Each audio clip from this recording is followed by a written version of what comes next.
Flamingo brains for dinner, a brothel inside the royal palace, and craziest of all, an emperor offering mountains of gold just to be surgically transformed into a woman. This isn't fiction. This is Elagabalus, the boy who ruled the world, but only craved to be its queen. Rome threw his body into the sewers to erase him forever. But today, the truth comes out. Welcome to the biggest scandal of the ancient world. Under the scorching sun of 3rd century Syria, in the ancient city of Emesa, a teenager is dancing.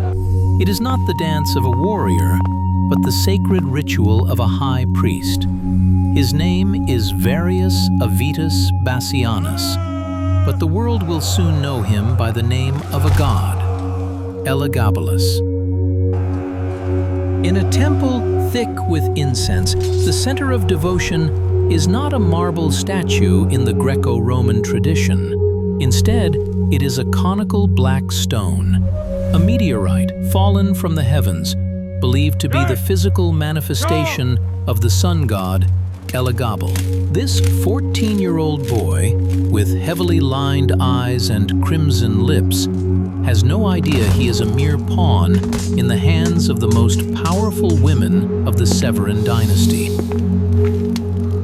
His grandmother, Julia Meza, a woman of unyielding ambition, ignited a fateful lie: that Bassianus was the secret illegitimate son of the late Emperor Caracalla.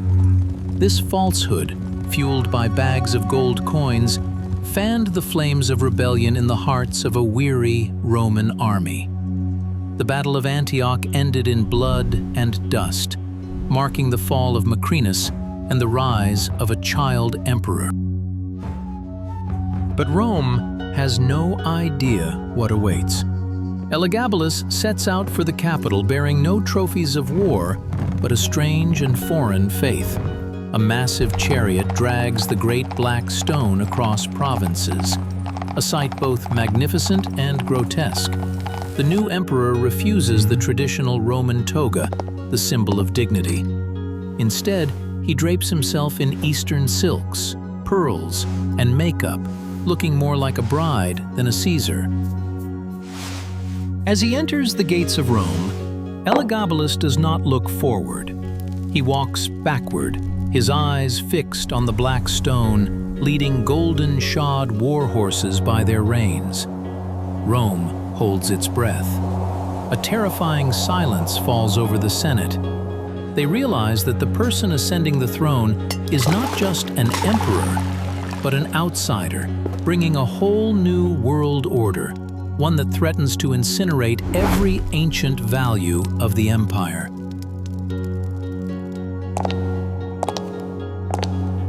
Rome under Elagabalus is no longer a political capital.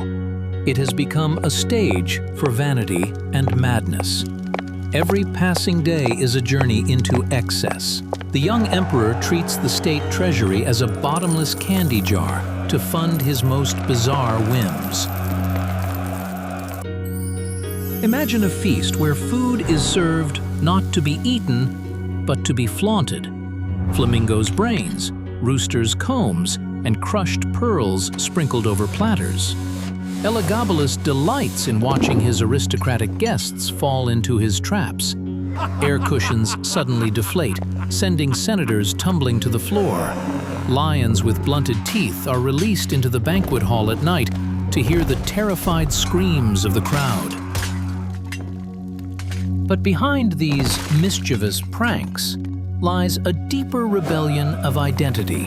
Within the shadowed corridors of the Palatine Palace, Elagabalus begins a journey that history has never before recorded. He does not wish to be called Lord.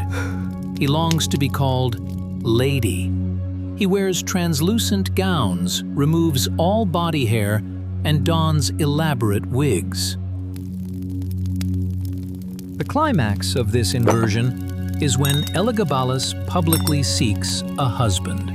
He finds Hierocles, a blonde slave, and grants him supreme power, calling him his master.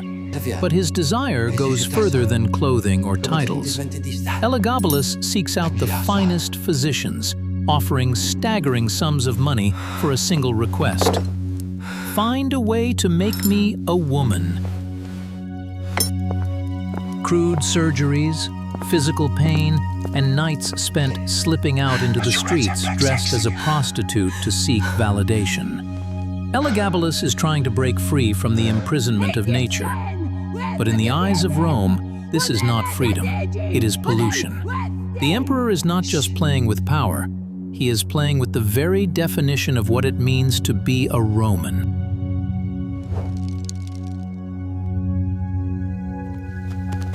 When faith is insulted, Rome's patience begins to shatter. Elagabalus has committed an unforgivable sin. He announces his marriage to Julia Aquila Severa, a Vestal virgin. According to Roman law, a Vestal priestess must remain pure or face being buried alive. But Elagabalus believes that the union between the high priest of the sun and the priestess of the sacred fire will produce godlike children. Rome trembles.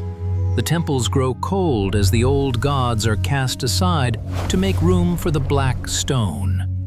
Dark omens appear, storms, thunder, and whispers in the shadows. Even his grandmother, Julia Maza, who once placed him on the throne, begins to feel the cold steel of a blade at her neck. She realizes that to save the dynasty, Elagabalus must be replaced. The emergence of Alexander Severus, the young, disciplined, and traditionally Roman cousin, becomes a life raft for the empire. The army begins to turn its heart toward Alexander. Elagabalus, in a fit of manic jealousy, tries every way to assassinate his cousin. From poisons to ambushes in the deep woods, every attempt fails. The tension reaches its breaking point when the army demands to see Alexander alive. Elagabalus stands before the Praetorian Guard, attempting to use his imperial authority to intimidate them. But he is met with a haunting silence.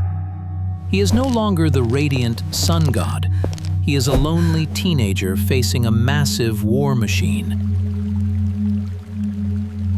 In his final nights, Elagabalus seems to foresee the end.